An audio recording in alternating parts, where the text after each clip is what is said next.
नमस्कार. आज मी तुम्हाला होळीसाठी बनवला जाणारा पारंपरिक पदार्थ बनवून दाखवणार आहे. त्याची आता आपण रेसिपी बघूया. हे बघा, इथं 2 वाट्या मी पाणी ठेवलेलं आहे.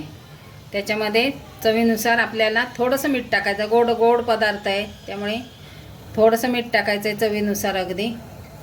आणि त्याला चांगली उकळी आली का आता 2 वाट्यासाठी 2 वाटी मी तांदळाचं पीठ टाकणार. ह्याच्यामध्ये आता मी 2 वाट्या तांदळाचं पीठ टाकणार आहे. 2 वाट्या आपण पाणी घेतलंय. आता हे चांगलं अगदी मिक्स करून घ्यायचं त्याच्यात.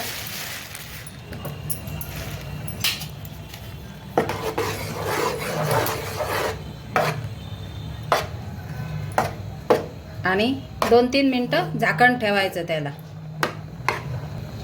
मिक्स करून घ्यायचंय आणि झाकण ठेवायचं 2-3 मिनिटं.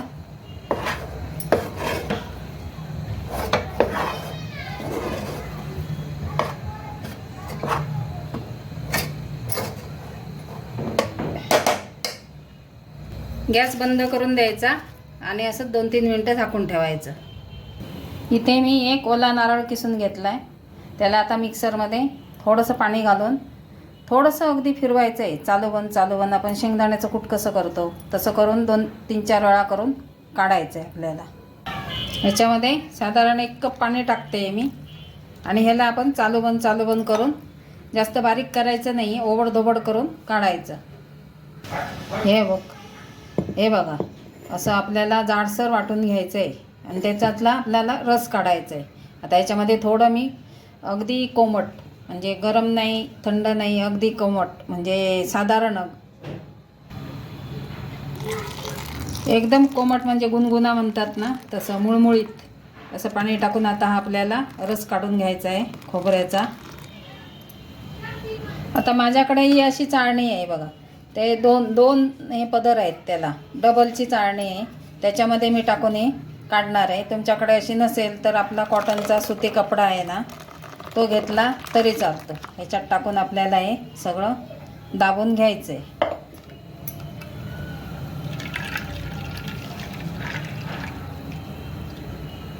हा आपला रस काढून झाला आहे. आणि हा जो चोथा राहिला आहे रस काढून, तर हे फेकून न देता तुम्ही एका चटणीमध्ये वापरू शकता किंवा याला फोडून घ्यायचं असं आणि थोडंसं पंख्याखाली वगैरे वाळवून ठेवायचं. आणि रोजच्या भाजीमध्ये जेव्हा आपण बाकीचं वाटण करतो त्यावेळी थोडं घालून वापरून टाकायचं. माझी आई कायम असंच करायची, ती कधीच फेकून नाही द्यायची.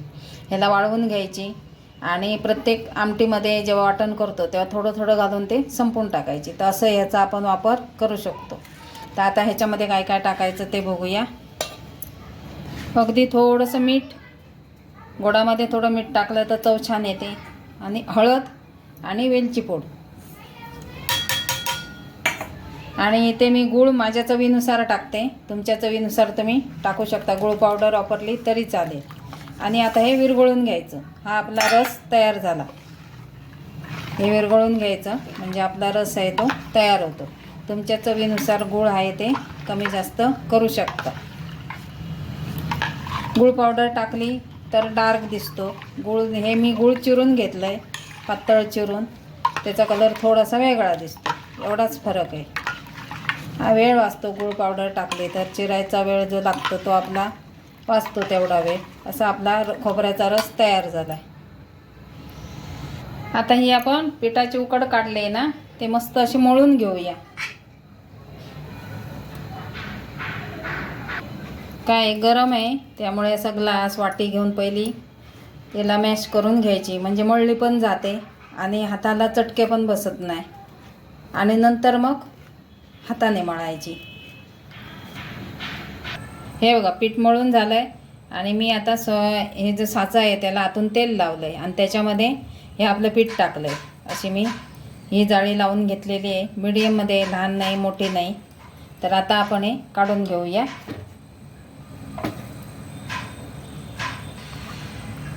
हे बघा, अशा आपल्याला ह्या शेवया काढून घ्यायच्या आहेत. मी एका डिशमध्ये काढून घेते आणि स्टीमरमध्ये ठेवून हे मी अगदी 5-7 मिनटासाठी वाफवून घेणार आहे.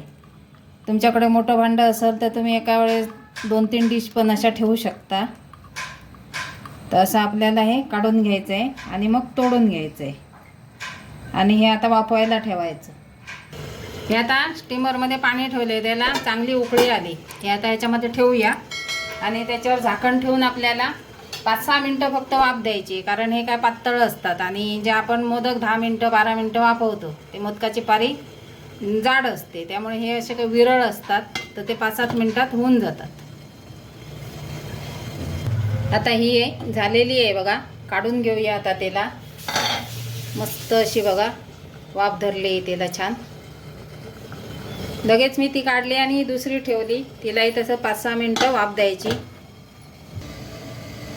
आता मी काय केलं, डिशमध्ये वेळ लागतो. गावाकडे आमच्या अशा असतात बघा, शिरवाळे अशा असतात लांबट. मी ह्या ह्याला तेल लावलं थोडंसं आणि त्याच्यातच हे केलं. 5 मिनटं ह्याला वाफ द्यायची आणि काढून घ्यायच्या.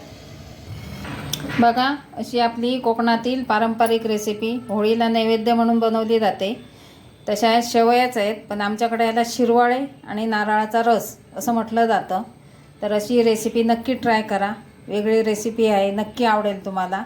आणि ह्या शिरवाळ्यांमध्ये असा रस टाकला जातो नारळाचा आणि त्याच्यावर एखादी तिखट भाजी पण असते, पण मी आता काय केलेली नाही. मी फक्त मुलं आम्हाला फक्त रस आणि शिरवाळे खायचे, तर असा रस टाकतात आणि मस्त अगदी आनंदाने पोटभर खाल्लं जातं. कारण हे वाफवलेलं आहे, त्यामुळे याचं काही साईड इफेक्ट्स नाही, काय तळलेलं नाही. असे मस्त असे शिरवाळे आमचे तयार झालेले आहेत. आवडली रेसिपी तर लाईक करा, शेअर करा आणि चॅनलवर नवीन असतील त्यांनी सबस्क्राईब करा. आणि हो, एक सांगायचं राहिलं, गावाकडे आमच्या असं गोल करत नाही, लांबट असतात असे, कारण तो साचा पण वेगळा असतो, त्यामुळे त्याच्यात ते लांबट केळीच्या ह्याच्यामध्ये केले जातात आणि ते खूप छान लागतात. आणि याच्यापेक्षा बारीक असतात, एवढे जाड नसतात. पण हे आता आपल्याकडे जो साचा आहे त्याच्यातच मी केलेलं आहे, तर नक्की ट्राय करा.